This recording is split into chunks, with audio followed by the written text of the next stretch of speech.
Olá, você está no canal de audiobook Palavra da Bíblia. Sejam todos bem-vindos. Eu sou Sidney Genot e hoje vamos juntos à leitura do sermão de Charles Haddon Spurgeon, intitulado como A Morte de Cristo. Sermão pregado na manhã de sábado, 24 de janeiro de 1858, por Charles Haddon Spurgeon, no Music Hall Royal Surrey Garden. Contudo, foi a vontade do Senhor esmagá-lo e fazê-lo sofrer, e embora o Senhor faça da vida dele uma oferta pela culpa, ele verá sua prole e prolongará seus dias, e a vontade do Senhor prosperará em sua mão. Isaías capítulo 53, versículo 10. Que miríades de olhos estão lançados seus olhares para o sol. Que multidão de homens levantou seus olhos e observou as órbitas estelares do céu. Elas são constantemente observadas por milhares, mas existe uma grande transação na história do mundo, a qual merece todos os dias muito mais espectadores do que aquele sol que sai como um noivo, forte para iniciar sua corrida. Há um evento que atrai todos os dias muito mais admiração do que o sol, a lua e as estrelas conseguem quando marcham em seus percursos. Esse evento é a morte do nosso Senhor Jesus Cristo. A isto, os olhos de todos os santos que viveram antes da era cristã sempre estiveram direcionados, e para trás, através dos milhares de anos de história, os olhos de todos os santos olham para ela. Os anjos no céu olham constantemente para Cristo, coisas que até os anjos anseiam observar. 1 Pedro, capítulo 1, versículo 12. Disse o apóstolo.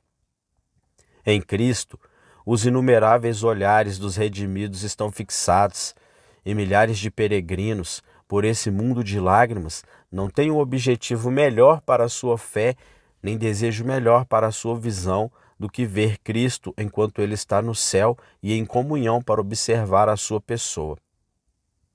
Amados, teremos muitos conosco enquanto, nesta manhã, voltarmos a nossa face para o Monte do Calvário. Não seremos espectadores solitários da temerosa tragédia da morte do nosso Salvador. Nós devemos lançar nossos olhares para o lugar que é o foco da alegria e do prazer do céu, a cruz do nosso Senhor e Salvador Jesus Cristo. Tomando o nosso texto como guia, devemos visitar o Calvário, esperando ter a ajuda do Espírito Santo enquanto olhamos para aquele que morreu na cruz. Quero que vocês notem esta manhã, antes de tudo, a causa da morte de Cristo. Foi da vontade do Senhor esmagá-lo, foi da vontade de Jeová esmagá-lo, diz o original, e fazê-lo sofrer. Em segundo lugar, a razão da morte de Cristo. O Senhor faça da vida dele uma oferta pela culpa.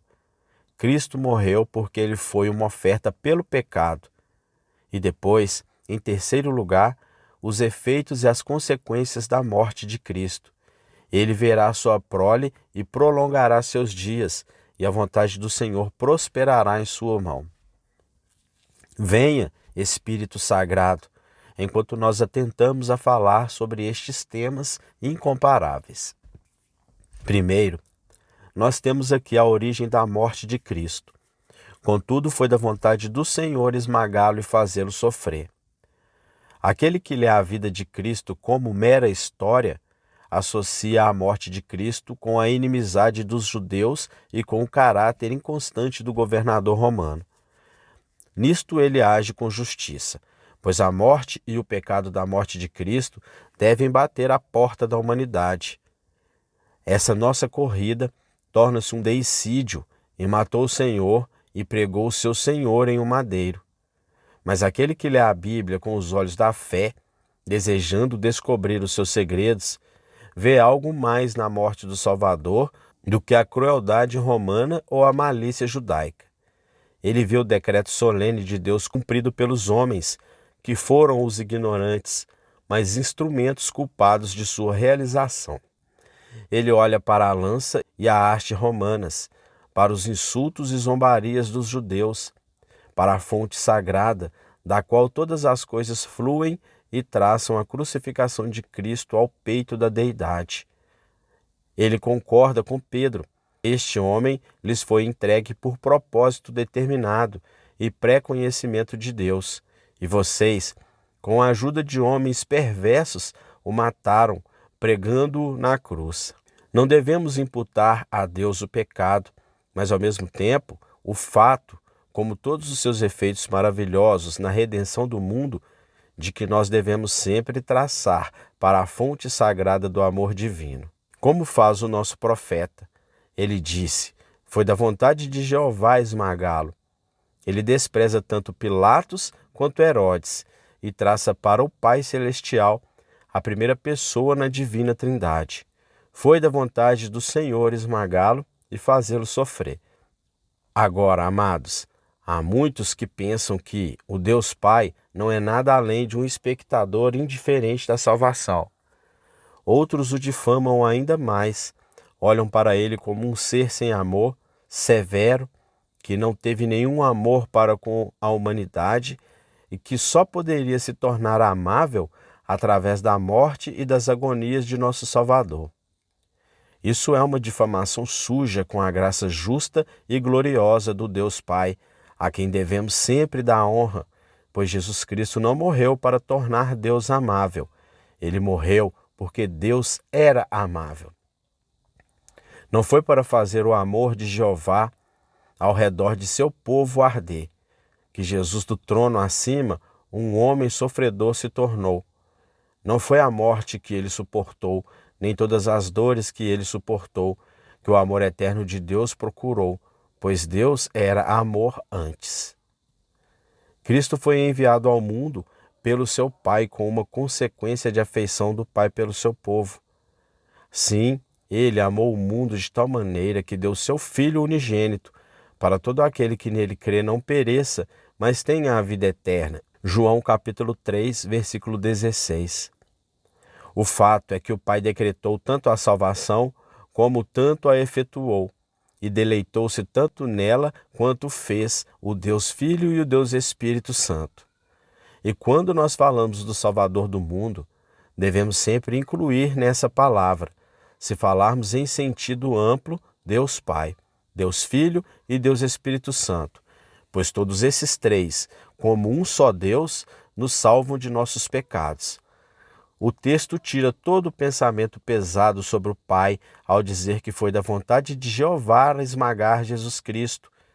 A morte de Cristo leva ao Deus Pai. Vamos tentar ver isso. Primeiramente, ela leva a um decreto. Deus, o único Deus do céu e da terra, tem o livro do destino inteiramente em seu poder. Neste livro não há nada escrito pelas mãos de um estranho.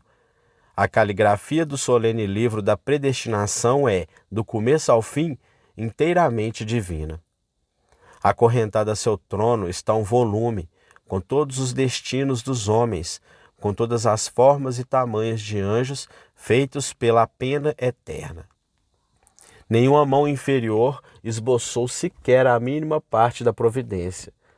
Ela foi toda, do seu alfa ao seu ômega, do seu prefácio divino, ao seu final solene, marcada, projetada, esboçada e planejada pela mente do sábio, onisciente Deus. Portanto, nem mesmo a morte de Cristo está isenta disso. Aquele que levanta um anjo e guia um pardal, ele que impede que os nossos cabelos caiam de nossas cabeças prematuramente, quando ele se preocupa com as coisas tão pequenas para omitir em seus solenes decretos a maior maravilha dos milagres da terra, a morte de Cristo. Não, a página daquele livro manchada de sangue, a página que faz tanto o passado quanto o futuro serem gloriosos com palavras de ouro, essa página manchada de sangue, eu digo, foi mais escrita por Jeová do que por qualquer outro. Ele determinou que Cristo deveria nascer da Virgem Maria, que ele deveria sofrer sob Pôncio Pilatos, que ele deveria descer ao Hades, que da morte ele deveria ressuscitar, levando o cativo o cativeiro e em seguida reinar para sempre à direita da majestade nas alturas. Não, eu não sei nada além de que terei a Escritura para minha justificação quando eu digo que essa é a verdadeira véspera da predestinação e que a morte de Cristo é o verdadeiro centro e a mola principal pela qual Deus formou todos os seus outros decretos, fazendo disso a essência e a pedra fundamental sobre a qual a arquitetura sagrada deveria ser construída. Cristo foi posto à morte pelo decreto previsto e solene de Deus Pai, e nesse sentido, foi da vontade do Senhor esmagá-lo e fazê-lo sofrer. Mas um pouco adiante, a vinda de Cristo ao mundo para morrer foi o efeito da vontade e do prazer do Pai. Cristo não veio a este mundo por acaso. Ele se deitou no coração de Jeová diante de todos os mundos, eternamente deleitando-se em seu Pai e ser, Ele mesmo, a eterna alegria de seu Pai na plenitude dos tempos. Efésios capítulo 1, versículo 10. Deus tirou o seu Filho de seu seio, o seu Filho unigênito, e livremente o enviou para nós. Este foi o incomparável, igualável amor, que o juiz permitiu que o seu Filho sofresse as dores da morte para a redenção de um povo rebelde. Eu quero a imaginação de vocês para criar uma cena dos tempos antigos. Há um patriarca barbudo que acorda de manhã cedo e acorda o seu filho, um jovem cheio de força, e ordena que ele levante e o siga. Eles saem da casa sem fazer nenhum barulho antes que a mãe acorde. Eles partem numa jornada de 3 dias com seus homens até chegarem ao monte sobre o qual o Senhor havia falado. Vocês conhecem o patriarca. O nome de Abraão está sempre fresco em nossa memória. No caminho, esse patriarca não troca uma só palavra com seu filho. Seu coração está muito cheio para falar. Ele está sobrecarregado pela tristeza. Deus havia mandado que ele tomasse seu filho, seu único filho, e matá-lo na montanha como um sacrifício. Eles vão juntos. E quem pode imaginar a imensurável angústia da alma desse pai enquanto ele anda lado a lado com seu filho amado, de quem ele será o executor? O 3º dia chegou. Os servos são ordenados para ficar no sopé da montanha, enquanto eles vão subindo para adorar a Deus. Agora, pode alguma mente imaginar como o sofrimento desse pai supera todas as margens de sua alma, quando, enquanto ele subia, o seu filho disse: "As brasas e a lenha estão aqui, mas onde está o cordeiro para o holocausto?" Você pode imaginar como ele sufocou suas emoções e com soluços exclamou: "Deus mesmo há de prover o cordeiro para o holocausto, meu filho." Vejam, o pai comunicou ao seu filho o fato de que Deus mandara a sua vida. Isaque, que poderia ter lutado e escapado de seu pai, declara que ele deseja morrer se Deus havia decretado isso. O pai toma o seu filho, prende as suas mãos atrás de suas costas, ajunta as pedras, constrói um altar, deita a lenha e tem o seu fogo pronto. E agora, onde está o artista que pode pintar a angústia da contentação do pai quando a faca está desembainhada e ele assegura, pronto para matar seu filho? Mas aqui a cortina cai. Agora a cena escura desaparece com o som de uma voz dos céus. O carneiro preso nos arbustos serve como substituto e a obediência da fé não precisa ir mais longe. Ah, meus irmãos e irmãs, eu quero tirar vocês dessa cena e levar a uma muito maior. O que a fé e a obediência fizeram o homem fazer, esse amor obrigou Deus, Ele mesmo, a fazer. Ele tinha apenas um filho, aquele filho que era o deleite de seu próprio coração. Ele convencionou a levar o seu filho para a nossa redenção, para que ele não quebrasse a sua promessa. Pois quando a plenitude dos tempos chegou, ele enviou o seu filho para nascer da Virgem Maria e sofreu pelos pecados dos homens. Oh, você pode imaginar a grandeza desse amor, que fez o Deus eterno não apenas colocar seu filho sobre o altar, mas realmente cumprir o que estava escrito e trapassar a faca sacrificial no coração de seu filho? Você pode pensar em quão esmagador deve ter sido o amor de Deus para com a raça humana quando ele completou em ato o que Abraão fez apenas em intenção? Olhe e veja o lugar onde o seu único filho morreu na cruz, a vítima sangrenta da justiça desperta. Isso é amor de fato.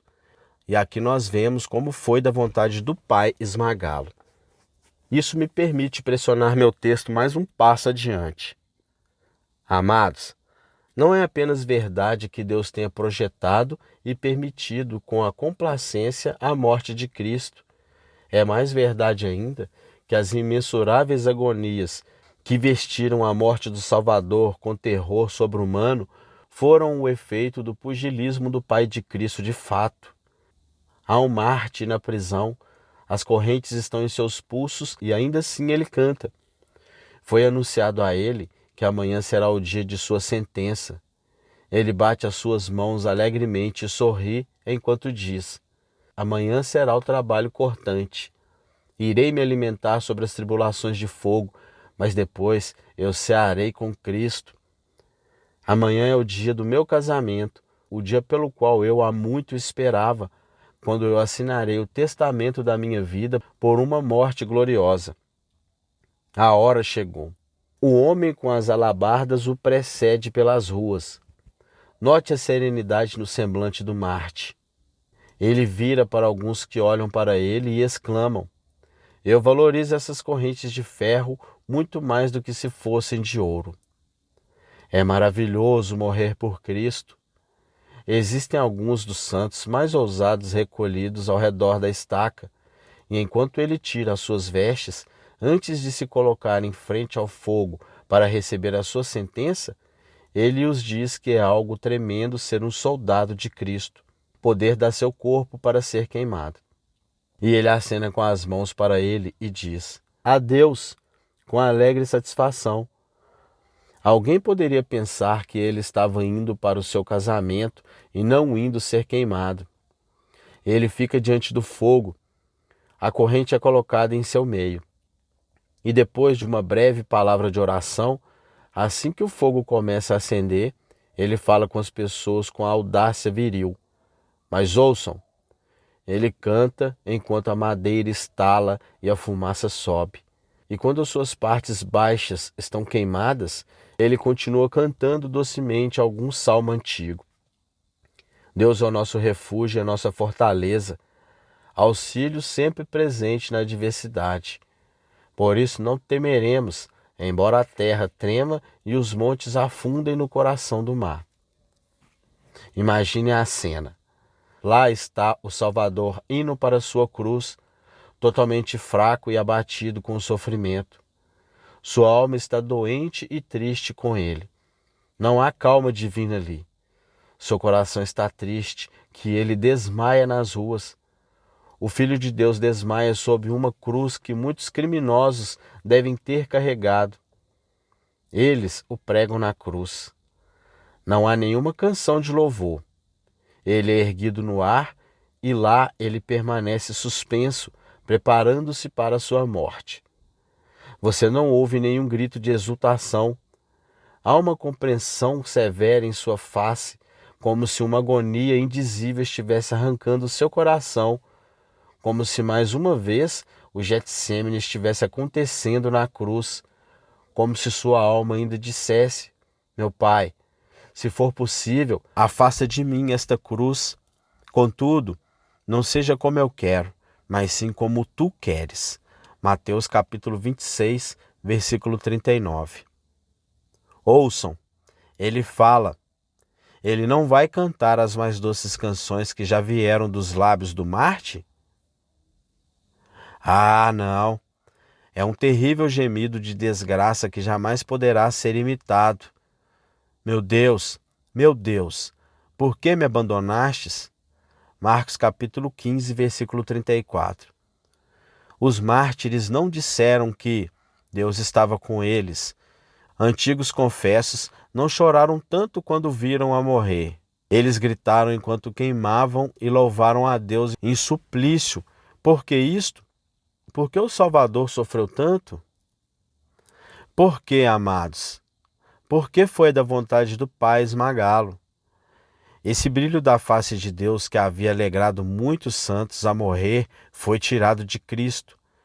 A consciência da aceitação com Deus, a qual havia feito muitos homens santos receberem a cruz com alegria, não foi concedida ao nosso Redentor e, portanto, ele sofreu em densa escuridão de agonia mental.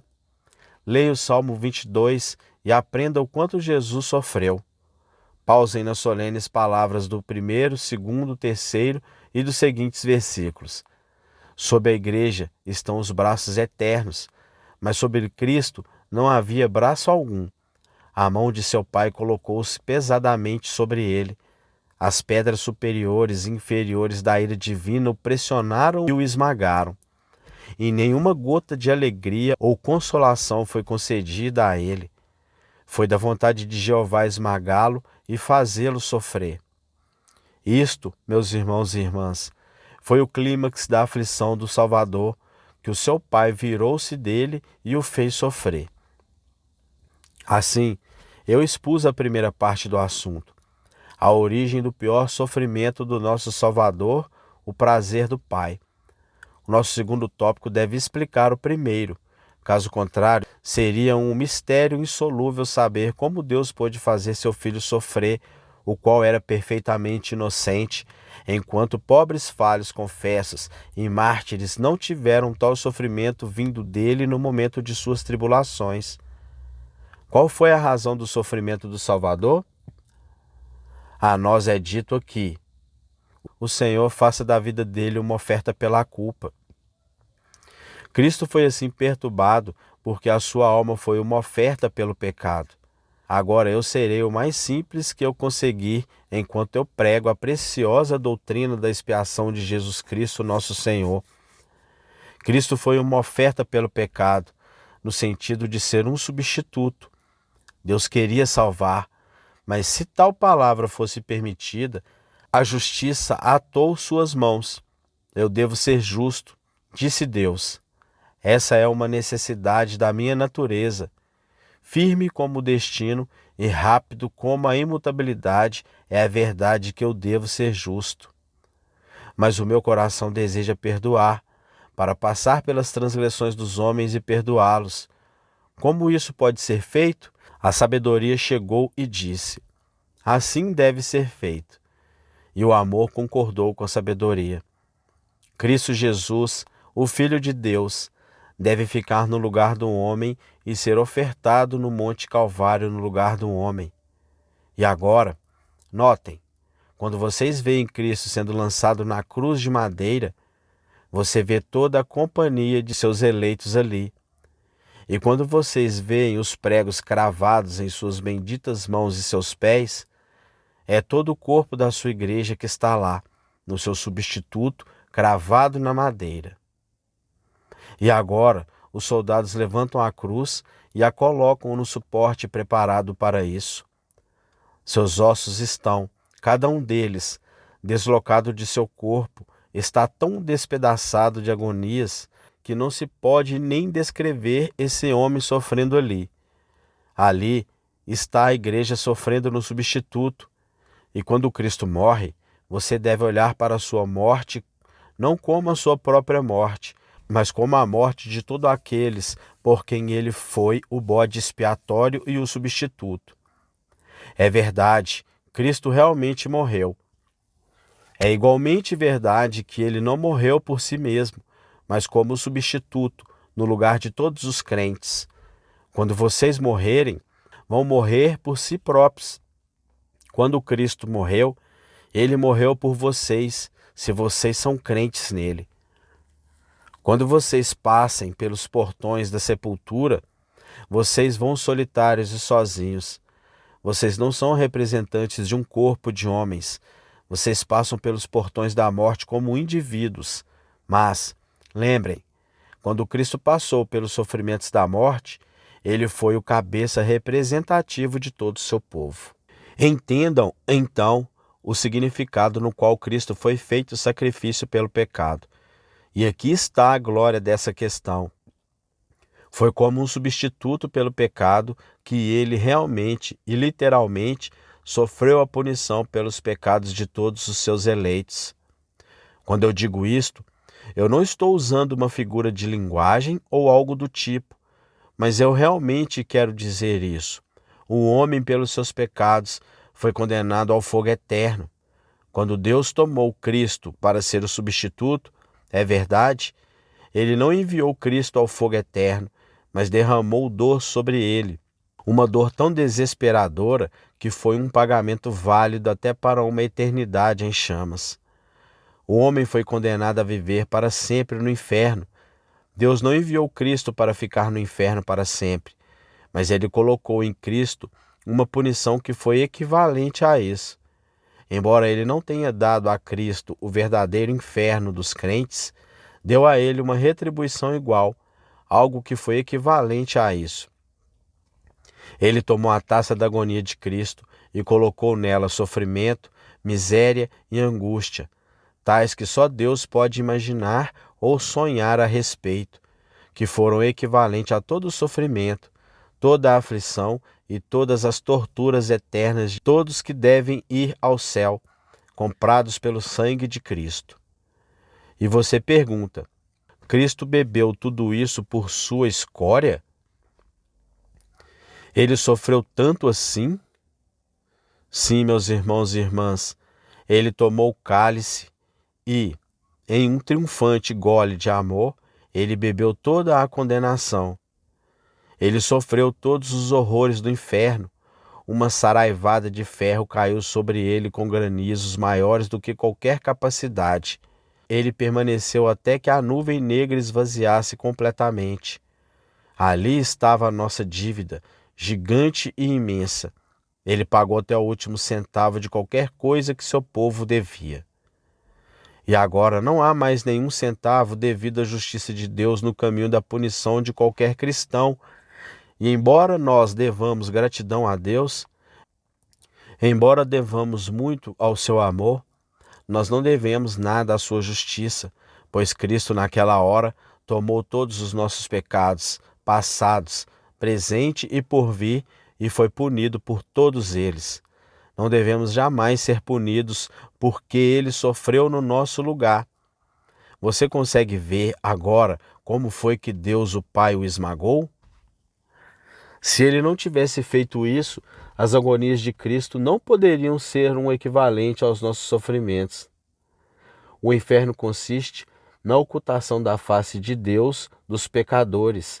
E se Deus não tivesse escondido a sua face de Cristo, Cristo não poderia, eu não vejo como ele poderia, ter suportado qualquer sofrimento que poderia ter sido aceito como equivalente às aflições e agonias de seu povo. Eu acho que ouvi alguém dizer, você quer que nós entendamos esta expiação que você nos pregou agora como um fato literal? Eu digo, mais que solenemente que sim. Existem no mundo várias teorias sobre a expiação, mas eu não consigo ver em nenhuma delas alguma expiação, a não ser nessa doutrina da substituição. Muitos teólogos dizem que Cristo fez algo quando morreu, que permitiu que Deus fosse justo e ainda justificador dos ímpios. O que foi esse algo, eles não dizem para nós. Eles acreditam numa expiação feita para todos, mas, no fim, a expiação deles é apenas isto. Eles acreditam que Judas foi tão reparado quanto Pedro. Eles acreditam que os condenados no inferno foram um objeto da satisfação de Jesus Cristo, tanto quanto os salvos no céu. E embora eles não digam isso com todas as palavras, eles ainda querem dizer isso, pois isto é uma inferência justa que, no seu caso das multidões, Cristo morreu em vão, pois ele morreu por todos, eles dizem. E foi tão sem efeito a sua morte por eles, que embora ele tenha morrido por eles, eles serão todos condenados depois. Agora, tal expiação eu desprezo, eu rejeito. Posso ser chamado de contra a lei ou calvinista por pregar uma expiação limitada, mas eu prefiro acreditar numa expiação limitada, que é eficaz para todos a quem ela foi destinada, a acreditar numa expiação universal, que não é eficaz para ninguém, a não ser que a vontade do homem esteja de acordo com ela. Porque, meus irmãos e irmãs, se nós fôssemos salvos apenas para que, através da morte de Cristo, qualquer um de nós pudesse ser salvo depois, a expiação de Cristo não valeria um centavo, pois não há nenhum dentre nós que possa se salvar. Não, ninguém no Evangelho. Se eu serei salvo pela fé, se essa fé for o meu próprio ato, sem a assistência do Espírito Santo, eu serei tão incapaz de me salvar pela fé quanto de me salvar pelas boas obras. E depois de tudo, embora os homens chamem isto de expiação limitada, isto é tão eficaz quanto as suas redenções falaciosas e apodrecidas pretendem ser. Mas vocês conhecem o limite dela? Cristo comprou uma multidão que homem nenhum pode contar. O seu limite é apenas esse. Ele morreu por pecadores. Qualquer um nesta congregação que se reconhece interiormente e tristemente como um pecador, Cristo morreu por ele. Qualquer um que deseja Cristo deve saber que Cristo morreu por ele. Nosso senso de necessidade de Cristo e nossa busca por Cristo são provas infalíveis de que Cristo morreu por nós. E notem, aqui está algo substancial. Os arminianos dizem que Cristo morreu por eles, e depois, pobre homens, eles não têm nada além de um pequeno consolo, pois eles dizem: "Ah, Cristo morreu por mim." Isso não prova muita coisa. Isso apenas prova que eu serei salvo se me importar com o que serei depois. Eu posso, talvez, me esquecer de mim. Talvez eu corra para o pecado e pereça. Cristo fez um bom negócio por mim, mas não o bastante, a não ser que eu faça algo. Mas o homem que recebe a Bíblia como ela é diz: Cristo morreu por mim, então a minha vida eterna está garantida. Eu sei, ele diz que Cristo não pode ser punido no lugar de um homem e o homem ser punido depois disso. Não, ele diz: eu creio em um Deus justo. E se Deus é justo, ele não vai punir Cristo primeiro e depois punir os homens.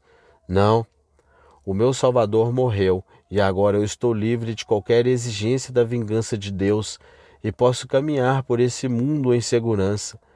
Nenhum raio pode me atingir e eu não posso morrer absolutamente certo de que para mim não haverá fogo nenhum no inferno. Portanto, eu estou liberto.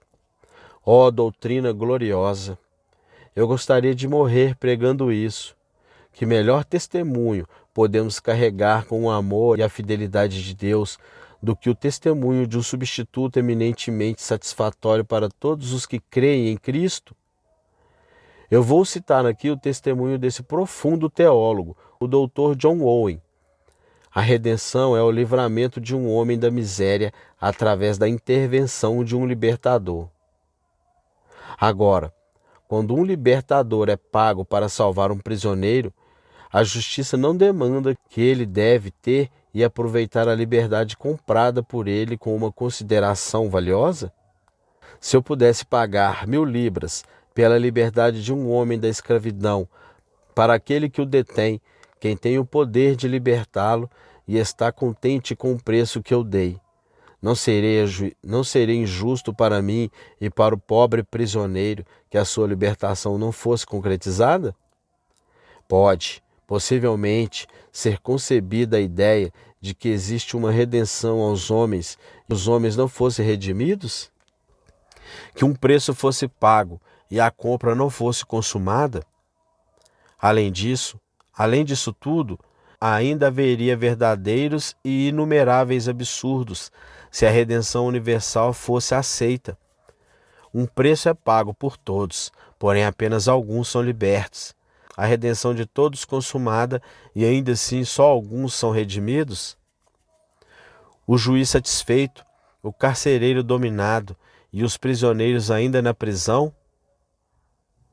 Sem dúvida, redenção e universal, onde grande parte dos homens perece, são tão irreconciliáveis quanto romano e católico.